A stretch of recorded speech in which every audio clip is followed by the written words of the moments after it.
नमस्कार। वडनगरी आरोग्यम news channel के सभी दर्शकों को नमस्कार और सहकार बदल आभार। यह नया प्रोग्राम आपके लिए फिर से एक सप्ताह की चैनल में लेकर आया हूँ।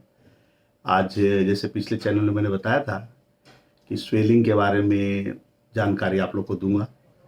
तो देखिए, ऐसा है कि स्वेलिंग मैं इसलिए इस बात पर थोड़ा भार ज़्यादा देना चाह रहा हूँ कि पेशेंट को बहुत लेट मेरे पास आता है और लोग अवेयर ही नहीं हो पाते कि इसके सूजन आ रही है तो क्या हो सकता है। बहुत बार ऐसा होता है कि उनको 2-2 साल 3-3 साल तक सूजन रहती है और लोकल दवाई के दुकान से दवा खरीद लेते हैं। तो लोग क्या करता है, डायबिटीज ऐसा कुछ दवा दे कर करके उसको ठीक करते रहते हैं और बहुत गंभीर, जब मेरे पास आते हैं तो बहुत समस्या गंभीर हो जाती है। दोस्तों, मैं हाथ जोड़ के विनती करना चाहता हूं कि शरीर में अगर दोनों पैर में अगर स्वेलिंग आ रहा है या दोनों आंख में स्वेलिंग आ रहा है या कहीं भी शरीर के किसी पार्ट में भी अनएक्सप्लेन्ड स्वेलिंग हो रहा है, आपको कारण नहीं समझ में आ रहा है कि कुछ चोट नहीं लगा है, कुछ इंजरी नहीं हुई है, इसके बावजूद भी स्वेलिंग है, बराबर ना। मोस्टली तो पैर के दोनों भागों में जो स्वेलिंग आता है उसी पर ज़्यादा ध्यान देना चाहता हूँ, दिलवाना चाहता हूँ, या आंख में जो होता है वो, या शरीर आपका भारी हो रहा है। कभी कभी क्या होता है, इंसारका बोलते हैं, पूरे शरीर में सूजन हो जाता है। तो आपको कहीं कहने मतलब कहीं भी सूजन हो और आपको कारण समझ नहीं आ रहा हो तो उसका कारण ढूंढने के लिए डॉक्टर के पास जरूर आना चाहिए और डॉक्टर साहब से जरूर पूछना चाहिए कि इस सूजन का कारण क्या है। ठीक है। तो इसको जो सूजन होने का जो तरीका होता है, जो हम लोग अप्रोच करते हैं, मोटा मोटी थोड़ा थोड़ी आपको हम बताना चाहते हैं। तो जिसे देखिए, इसमें क्या होता है, एक लोकलाइज होता है, मान लीजिए एक ही साइड में हो रहा है या एक ही जगह पर हो रहा है। तो इसके मुख्य कारण एक होते हैं जो खून की अशुद्ध नली जो चलती है, जिसको वेनस बोलते हैं, उसके अंदर ऑब्स्ट्रक्शन हो जाना या स्वेलिंग, उसके अंदर ब्लॉक हो जाना या उसके अंदर सूजन आ जाना, बराबर ना।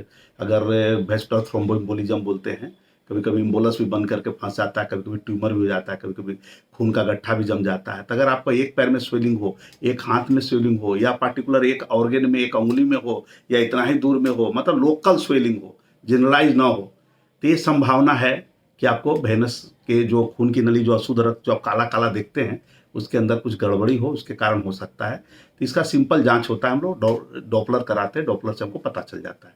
दूसरे लोकल कारण हो सकते हैं जो फिलेरियोसिस, जो खास करके यहाँ तो कम है, गंगा जो एरिया है, जमुना का जो एरिया है, खास करके यूपी, बिहार, बंगाल, इन सबों में फिलेरियोसिस का प्रकोप थोड़ा ज़्यादा है, क्योंकि वो रिवर बेल्ट होने के कारण, पानी के जमा होने के कारण फिलेरियोसिस के जो मच्छर होते हैं उस इलाके में ज़्यादा पाए जाते हैं। तो देखा गया है कि कभी कभी यूनिलैटरल, मान लीजिए आपका हाथ में स्वेलिंग है, कभी कभी एक पैर में स्वेलिंग है, तो जनरली अगर हम चैनल वो जो डॉपलर कराते हैं, renal doppler, sorry, simple vascular doppler, venous doppler, तो कभी कभी क्या आता है, उसके अलावा लिम्फेटिक ऑब्स्ट्रक्शन कर देता है, फिलेरियोसिस उसके कारण होता है। तो एक कारण आपको बताया, लोकल में वेनस चैनल में भी हो सकता है ब्लॉकेज, हो सकता है कि लिम्फेटिक चैनल में भी ब्लॉकेज हो। तीसरा जो लोकल कारण हो सकता है चोट लग गया हो आपको, बराबर ना, पुराना चोट हो, याद ना हो, और कभी चोट के कारण खून की नली फट जाती है या ब्लॉक हो जाता है किसी कारण से, फाइब्रस टिश्यू बनने के कारण, मतलब नली पे कुछ नहीं हुआ, नली के ऊपर फाइब्रस टिश्यू बन गया और नली को आपका दबा दिया, बराबर ना, तो भी उसके भी खुजवाने कारण होते हैं इन्फ्लामेटरी। चौथा जो कारण होता है वो होता है कभी कभी एलर्जी की भी होता है, बराबर ना, लोकल एलर्जी, किसी चीज़ की एलर्जी है, कंटैक्ट डर्मेटाइटिस या इस तरह की कोई एलर्जी है आपको, या कोई चीज़ लगाते हैं, मान लीजिए यहाँ पर लगाए, डाई लगाया, वहाँ सूज गया, या कोई क्रीम लगाते हैं तो सूज गया, बराबर ना, पैर में कुछ क्रीम लगाते हैं तो सूज जाता है कभी कभी, तो एलर्जिक भी हो सकता है, बराबर ना, या कभी कोई कीड़ा काट लिया, उसकी एलर्जी हो गई और लंबे समय तक सूजन चल रहा है। तो अगर लोकल कारण है, मान लो एक पैर में ही है आपका, या एक पैर हाथ में है, या एक पैर एक हाथ में है, यानी एक ही साइड का किसी अंग में है, राइट साइड हो या लेफ्ट साइड हो, अपर में हो या लोअर में हो, कोई एक साइड में है, तो ये चार चीज़ पर हम लोग ध्यान देते हैं, वेनस पर, लिम्फेटिक पे, इन्फ्लामेटरी जैसे होता है, और एलर्जी। तीन सबों का जांच से आराम से पता चल जाता है कि कारण क्या है, तो इसको जरूर ढूंढना चाहिए। मेरा कहना बस इतना है, अगर आपके शरीर में किसी भाग में सूजन है तो आप उसको बिना कारण जाने बगैर आप उसको लंबा मत खींचिए। दूसरा जो पहलू पर ध्यान दे रहा हूँ वो बहुत ही इंपॉर्टेंट है और उसी के लिए मैं वीडियो बनाया हूँ, जो होता है जनरलाइज ईडिमा, बराबर ना, जो ईडिमा भी कर सकते हैं, इसको स्वेलिंग भी कर सकते हैं, बराबर ना। तो इस समय अगर आपके दोनों पैरों में स्वेलिंग है, बराबर ना, आंख में भी स्वेलिंग है, या दोनों हाथ में भी स्वेलिंग है, या दोनों हाथ दोनों पैर में स्वेलिंग है, साथ साथ में आंख में स्वेलिंग है, या जनरलाइज स्वेलिंग है, इस स्वेलिंग के लिए आपको बहुत ध्यान देने की जो आवश्यकता है। इन सबों का जो मेन कारण है वो सबसे पहला हम लोग रीनल देखते हैं। अब इसको समझने की कोशिश करिए आप, ये होता क्या है। बस छोटा सा मैं ब्रीफ में जाना चाहता हूँ, छोटी सी जानकारी आपको देना चाहता हूँ। ये पानी जो ईडिमा का मतलब होता है कि शरीर की जो नली नली है, जिस तरह से मान लीजिए नली है, इस नली के अंदर पानी बह रहा है, अपना खून का नली बह रहा है। ये अगर पानी किसी कारण से भी अगर बाहर आ गया खून की नली में से, तो उसको बोलेंगे ईडिमा, बराबर ना। नली में के अंदर पानी बह रहा है, नली के अंदर ही बहना चाहिए उसको, उसके बाहर नहीं निकलना चाहिए। तो इसको नली के अंदर रहे, इसके लिए दो चीजें जवाबदार है। एक होता है हमारे शरीर के अंदर एक प्रोटीन होता है, उसको अल्बुमिन बोलते हैं, बराबर ना। अगर वो अल्बुमिन नली के अंदर है अच्छी मात्रा में, बराबर, उसकी एक मात्रा होती है 3.5 से कर करके 4, 5, 6 तक भी होता है बहुत लोगों में, बराबर ना। अगर अल्बुमिन की मात्रा 3.5 से 4.5, 5.5, 6.5 तक, ऐसे 3.5 से नीचे नहीं होना चाहिए। तो अगर वो है तब तो पानी को खींच करके रखेगा। तो अल्बुमिन क्या है? अल्बुमिन एक प्रकार का प्रोटीन है, जो हम न्यूट्रिशन खाना खाते हैं वो प्रोटीन जो है लीवर बनाता है, उसको सिंथेसाइज कर देता है अल्बुमिन के अंदर। वो अल्बुमिन हमारे खून के अंदर बहता है। तो उसकी कैपेसिटी क्या है? वो अपने वजन से 2.5 गुना वजन का पानी बांध सकता है, बराबर ना। कभी कभी देखिएगा कुछ ऐसा सब्जेक्ट वस्तु होता है जो अपने आप से पानी को बांधता है। तीसी देखिएगा, तीसी को पानी में रख दीजिएगा, देखिए फूल करके कितना बड़ा हो जाता है। तो उसी तरह से अल्बुमिन के अंदर एक कैपेसिटी है उस कण के अंदर, वो अपने गुना से 2.5 गुना पानी को बांध के रखता है। यानी नली के अंदर अल्बुमिन चलेगा, उसके साथ साथ उसके चारों बाजू पानी की मात्रा को बांध के रखेगा, ताकि अगल बगल का जो भी पानी है वो भी अंदर घुसा रहे। तो किसी कारण से अगर आपका अल्बुमिन कम हो गया शरीर के अंदर, बराबर ना, तो आपको सूजन हो सकता है। दूसरा कारण है, अभी पहले इसी कारण पर ध्यान देते हैं। तो अगर मैंने बोला कि अल्बुमिन की कमी ये कारण भी हो सकता है, अल्बुमिन कुछ है नहीं। तो इसमें क्या है, अगर मान लीजिए कि बच्चों में खास करके देखा गया न्यूट्रिशनल एनीमिया, बच्चा प्रोटीन कम खा रहा है, तो एक बीमारी होती है क्वाशियोरकर, पर बच्चों में ज़्यादा होता है। बच्चा मोटा हो जाता है लगता है देखने में, लेकिन लेथार्जिक हो जाता है, पूरा सूजन होता है पूरे शरीर में। तो बच्चा अगर मान ले किसी कारण से न्यूट्रिशन नहीं ले रहा है, या प्रोटीन की मात्रा जो इतनी लेनी चाहिए नहीं ले रहा है, खास करके आदिवासियों में देखा गया है, पुअर फैमिली में देखा गया है, या खास कर करके जो माँ बाप का विवाद चलता रहता है, बच्चे नेग्लेक्ट रहते हैं, नेग्लेक्ट बच्चे जो होते हैं, बताओ ना, कोई जरूरी नहीं है। बच्चा किसी तरह से नेग्लेक्टेड हुआ तो उस केस में देखा गया है। बच्चों के केसों में क्वाशियोरकर बोलते हैं उसको। तो उसको कुछ नहीं करना होता, खाली हाई रिच डाइट प्रोटीन का हम लोग सलाह देते हैं, बहुत सारे प्रोटीन का पाउडर देते हैं, दूध भी बोलते हैं बढ़िया से पीजिए, तो सब पैसे ठीक हो जाता है। बस अवेयरनेस की जरूरत है दोस्तों, ये कोई बहुत बड़ी बीमारी नहीं है। दूसरा है, इसी को आप बढ़ा रहा हूं, अगर मान लीजिए न्यूट्रिशन आपने लिया, प्रोटीन आप सही ले रहे हैं, लेकिन अगर आपका लीवर गड़बड़ है किसी कारण से, तो लीवर क्या करेगा? प्रोटीन को बना नहीं पाएगा। तो प्रोटीन नहीं बना पाएगा तो नली के अंदर अल्बुमिन आएगा ही नहीं, तो पानी को बांधेगा नहीं। तो चूंकि पानी बांधने वाला अंदर नली के अंदर कोई नहीं है, तो पानी सब बाहर निकलेगा। ये ईडिमा है। इसका मतलब है कि हो सकता है कि आपका लीवर भी डैमेज हो, बराबर ना। तभी जांच होती है, हम लोग लीवर फंक्शन टेस्ट कराते हैं, सोनोग्राफी करते हैं। खास करके देखा गया जो शराब पीते हैं उनको अल्कोहल, जो इंडिया में कॉमन है, अल्कोहलिक सिरोसिस, बराबर, बहुत कॉमन है, बराबर ना। ये नॉन इन्फेक्टिव, और बहुत बार होता है कि इन्फेक्शन के कारण भी हो जाता है, जैसे जिसको कमला से कमली बोलते हैं, vitamin A, hepatitis B, hepatitis C, कभी कभी ऑटोमिन हेपेटाइटिस, कभी कभी नॉन सिरोटिक पोर्टल हाइपरटेंशन, किसी कारण, बहुत सारे कारण हैं। कीड़े उड़े घुस जाते हैं लीवर के अंदर, एक कोलरिचिस अफ्रीका में पाया जाता है वो कीड़ा, यहाँ पर इंडिया में नहीं है। तो कीड़े के ब्लॉक कर देता है लिम्फेटिक चैनल को, और उसके कारण ये सब लीवर खराब हो जाता है। तो लीवर अगर आपका किसी कारण से खराब है, वो इन्फेक्टिव हो कि नॉन इन्फेक्टिव हो, लीवर अगर गड़बड़ है, अगर वो अल्बुमिन बनाने में सक्षम नहीं है आपके शरीर के अंदर, तो अल्बुमिन की मात्रा देखा है तो सिंपल टेस्ट हम लोग करते हैं, सीरम अल्बुमिन करके देखते हैं क्या कम है ज़्यादा है। दूसरा, अगर लीवर गड़बड़ है तो एलएफटी कराते हैं, प्रोथ्रोम्बिन है, एसजीपीटी है, जीओटी है, अल्कालाइन फास्फेटेज है। शराब का अगर है तो जीजीटी भी कराते हैं। इस तरह का चीज़ करते हैं। अगर इस सब में से कुछ नहीं अगर मिल रहा है तो कारण ढूंढने के लिए आपको अल्कोहल का हिस्ट्री है तो सफिशिएंट है। अगर अल्कोहल की हिस्ट्री नहीं है तो हो सकता है हेपेटाइटिस बी भी कराना पड़े, हेपेटाइटिस सी भी कराना पड़े। और ऑटोमिन हेपेटाइटिस के लिए जो अल्का, सब आपके लिए नहीं है, अल्का इसला हम लोग कराते हैं, बराबर ना। ये सब तो ट्रीटेबल है, लेकिन अर्ली स्टेज में अगर आप आते हैं तो एक बार इस तरह से स्कार बन गया, घाव जैसे जैसे स्कार बन जाता है, उसको आप ठीक नहीं कर सकते। उसी तरह से एक बार अगर लीवर अगर सिरोज्ड हो गया तो उसको आप रिटर्न नहीं कर सकते। अगर माइल्ड इन्फ्लामेटरी स्टेज में है, मॉडरेट इन्फ्लामेटरी स्टेज में है, तो हम लोग डाइट से, दवा से, ड्रग से सलाह दे करके उसको रिटर्न बैक कर सकते हैं। इसको कहने का मतलब इतना था कि अगर सूजन है, तो अगर लीवर कोई कारण है तो उसको अर्ली स्टेज में है तो ट्रीटेबल है। बोलने का, हेल्थ अवेयरनेस देने का मतलब इतना ही होता है कि आप अवेयर हो जाएं टाइम पर, ताकि आपको हमारे प्रयास से आपका जीवन सफल हो जाए और सुलभ हो जाए और अब सरल हो जाए। दूसरा है कि मान लीजिए आपने खाया भी बराबर, लीवर भी आपको अच्छा से प्रोटीन बना के दे रहा है, लेकिन वो प्रोटीन एल्बुमिन जो है किसी कारण से किडनी अगर खराब है तो किडनी में से निकल गया, यानी रीनल कॉजेज, बराबर ना, अल्बुनूरिया बोलते हैं उसको। सिंपल टेस्ट है, यूरिन में कराते हैं हम लोग। अगर आपको पैर में सूजन आ रहा है, यूरिन में जांच कराए, एल्बुमिन देख रहे हैं, एल्बुमिन निकलता जा रहा है। एल्बुमिन में देखिएगा प्लस प्लस प्लस, शुगर में भी प्लस प्लस कभी कभी मिल जाता है। तो अरे किसी कारण से अगर आपने खाना भी बराबर खाया, लीवर ने भी एल्बुमिन अपना काम बढ़िया से बनाया, लेकिन वो टिक नहीं रहा है शरीर में, क्योंकि जो ब्लड की नली बह रही है वो सब फिल्टर्ड होती है किडनी से।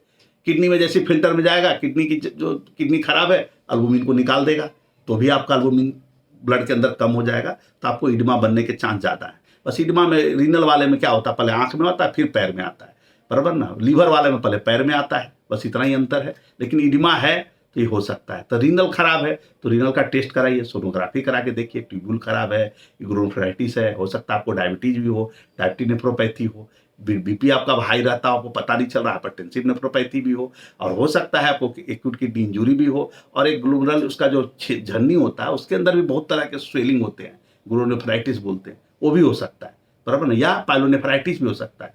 कभी कभी क्या होता है, पेशाब का इन्फेक्शन पेशाब की थैली को पहुंचता है, वहां से लेकर के किडनी तक पहुंच जाता है, और आदमी को पता ही नहीं चलता, बस खाली बार बार पेशाब लगेगा। बहुत सारे कभी कभी प्रोस्टेट, सिंपल सा प्रोस्टेट बढ़ा हुआ है, ब्लडर आउटफ्लो ऑब्स्ट्रक्शन है, वो रिट्रोग्रेड जो है किडनी तक डैमेज कर देता है। तो ये डॉक्टरों का विषय वस्तु है, आपके लिए बस इतना ही है। अगर सूजन है तो जानकारी जरूर जांच कराइए।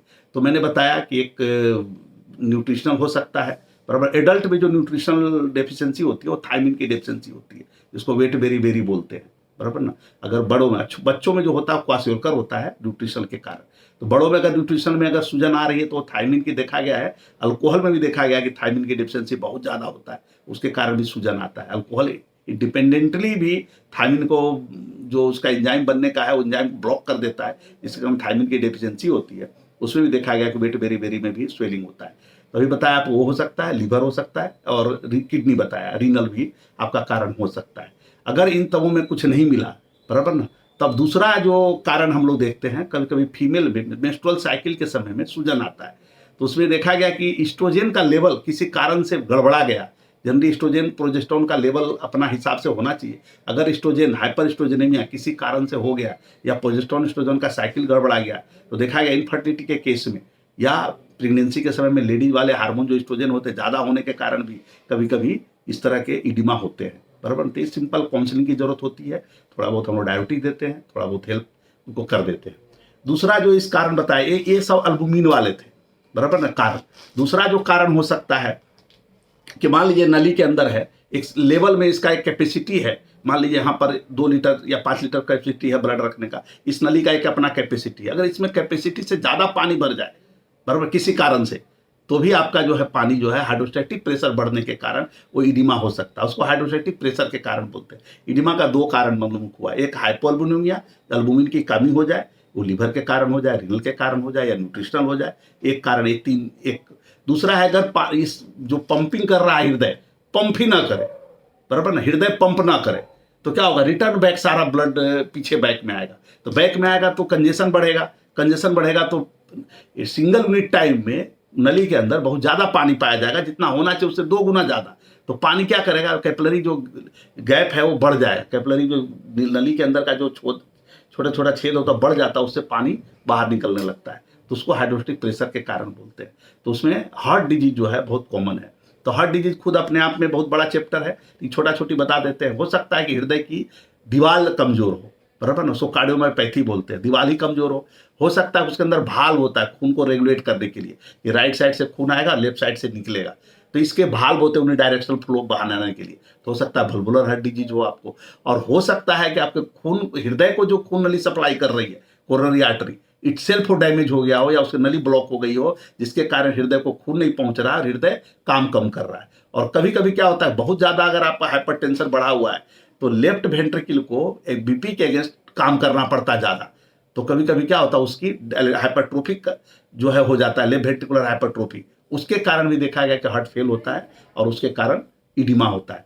तो मोटा मोटी इडिमा के जो कारण मैंने आपको बताया, जो आपको न्यूट्रिशनल बोला, दूसरा मैंने हेपेटिक लीवर का बताया, रीनल का बताया, प्रीमेंस्ट्रुअल साइकिल में बोला एस्ट्रोजन के कारण भी हो सकता है, और तीसरा जो बोला कार्डियक कारण से भी हो सकता है, या किसी कारण से आर्टेरियल इमोबिलाइजेशन हो जाए, आर्टरी खुल में बह रही है और आर्टरी ब्लॉक हो गया थ्रोम्बस के कारण या इम्बोलस के कारण। जनरली इम्बोलस होता है, फैट इम्बोलस हो या कोई फॉरेन बॉडी इम्बोलस हो, या आपस में प्लेटेट या आपस में कहीं पर किसी कारण से जम गया, तो उस स्थिति में भी अगर ब्लॉक हो जाएगा तो उन्हीं टाइम में यहाँ पर प्रेशर उसका बढ़ जाएगा नली का, तो भी आपको ये सब चीज़ें हो सकती है। वो डॉक्टर का विषय वस्तु है, वो सब इको को कर करके हम लोग पता लगा लेते हैं कार्डियक में क्या चल रहा है आपका। इको करने से सारा उसके हृदय दीवार के स्टेटस, उसके भाल्व के स्टेटस, उसके नली के स्टेटस सब पता चल जाता है, और उसके हिसाब से हम लोग ट्रीट करते हैं, पेशेंट अच्छा हो जाता है। जनरली सूजन आने के बाद, सूजन आने का अगर बहुत लोग को नहीं पता चलता है तो दूसरा बता रहा हूँ, अगर आपका वजन बढ़ रहा है बिना कारण का, जैसे मैंने थायराइड में भी बताया था कि अगर आपका वजन बढ़ रहा है, अगर 2-3-5 किलो वजन बढ़ रहा है तो सूजन में भी वजन बढ़ता है। तो अगर वजन बढ़ रहा है तो डॉक्टर पास जाए, हो सकता है हाइपोथायरॉइडिज्म भी हो। और हाइपोथायरॉइडिज्म में एक चीज है कि उसमें जो इडिमा होता है नॉन पिटिंग होता है, पैर के पास में यहाँ दबा करके देखने पर गड्ढा बन रहा है। अगर गड्ढा बन रहा है तो अभी जो मैंने बताया वो हो सकता है, अगर गड्ढा नहीं बन रहा है तो उसमें बताया था गड्ढा नहीं बन रहा है तो हाइपोथायरॉइडिज्म भी हो सकता है, प्रीटिबियल मिक्स इडिमा वो बोलते हैं। लेकिन स्वेलिंग उसमें भी होता है, उसमें फैट के कारण होता है, बराबर ना। और इस सबों में जो मैंने बताया ये पानी के कारण होता है। पानी को नली के अंदर रहना चाहिए, पानी नली से बाहर आ गया। कारण क्या क्या बताया मैंने, एल्बुमिन की कमी और हाइड्रोक्सिल प्रेशर का बढ़ना। एल्बुमिन की कमी में मोटा मोटी बला न्यूट्रिशनल हो सकता है, लीवर हो सकता है, रीनल हो सकता है, और कभी कभी एस्ट्रोजन भी हो सकता है। और हाइड्रोस्टैटिक प्रेशर में हृदय का फेल होना, हृदय का कम काम करना, हृदय की पंपिंग कमजोर होना मेन कारण है। दोस्तों अब जो मैं अगला स्टेप जो बता रहा हूँ बहुत ही इंपॉर्टेंट है, क्योंकि मैं ऐसे बहुत सारा पेशेंट से इनकाउंटर्ड हो रहा हूँ। कुछ दवाई है जिसको खाने से भी आपका इडिमा या सूजन जो है बढ़ सकता है, वो दवाई का लिस्ट थोड़ा बहुत पता होना चाहिए। जैसे कार्टिकोस्टेरॉइड अगर आप खा रहे हैं लंबे समय से तो हो सकता है कि पैर में सूजन हो जाए। कार्टिकोस्टेरॉइड क्या करता है कि वेन के जो नली होती है, दीवार होती है, उसको कमजोर कर देता है, जिसके कारण उसमें से पानी बाहर निकलना लगता है। तो अगर आप कार्टिकोस्टेरॉइड खा रहे हैं या पेन किलर, दर्द की दवा बिना मतलब का डॉक्टर से मांग मांग के खा रहे हैं, खासकर रूमेटॉइड आर्थराइटिस वाले, ऑस्टियोआर्थराइटिस वाले, बैकएक वाले, बराबर नहीं, बिना मतलब का जाके मेडिकल स्टोर से या लोकल डॉक्टर के पास से जाके दर्द का दवा खा रहे हैं। ज़्यादा मात्रा में दर्द का दवा खाने से पेट का भी गड़बड़ होता है और किडनी भी खराब होता है, और उसके कारण भी सूजन आता है।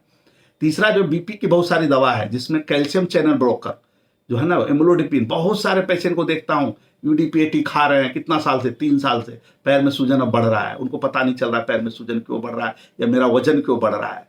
अगर 2-3 किलो वजन बढ़ रहा है और कोई दवा खा रहे हैं, ठीक है, बीपी अच्छा है, नाप रहा है, बीपी एकदम फर्स्ट क्लास है, लेकिन उसका साइड इफेक्ट में इडिमा होता है। और कैल्शियम चैनल ब्रोकर खास कर करके एम्लोडिपिन में देखा गया कि 10% यानी 100 दर्दी में से 10 दर्दी को पैर में सूजन आता है। उसी तरह से डायबिटीज में एक दवा है पायोग्लूटाजोन, अगर पायोग्लूटाजोन लंबे समय से खा रहे हैं, कोई जरूरी नहीं कि हो, लेकिन अगर पैर में सूजन हो रहा है और डायबिटीज की दवा खा रहे हैं तो इसमें सोचने की वस्तु जरूर है कि पायोग्लूटाजोन से भी पैर में सूजन होता है।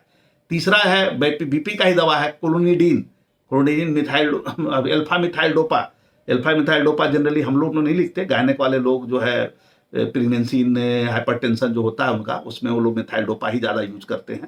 तो अगर मिथाइल डोपा पर लंबे समय से प्रेगनेंसी के बाद भी कंटिन्यू कर रहे हैं तो हो सकता है कि उससे भी सूजन हो।